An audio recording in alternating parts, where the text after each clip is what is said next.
Tamo si nanay, pag ako ang nanonood, ang daming sinasabi. Pag si ate Julie, paborito talaga yung nanonood lang. Wala lang siyang problema.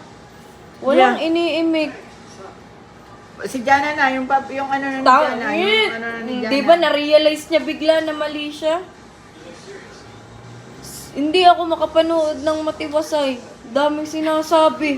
Ano ba ka naman yan? Walang Totoo naman, yung mga babae. kwenta-kwenta.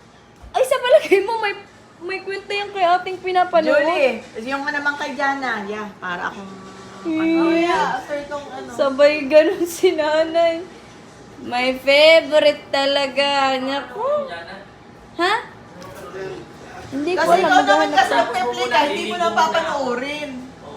Nanonood ako, Ay, nakatutok ako. Nanonood nga yan, nanonood. Tapos si nanay ngawa ng ngawa sa tabi ko. Ako'y bumaba na, kakabad trip lang.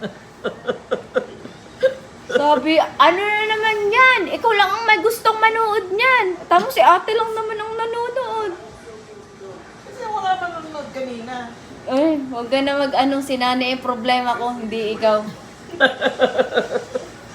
Huwag ka na magsalita. Tarantado ka.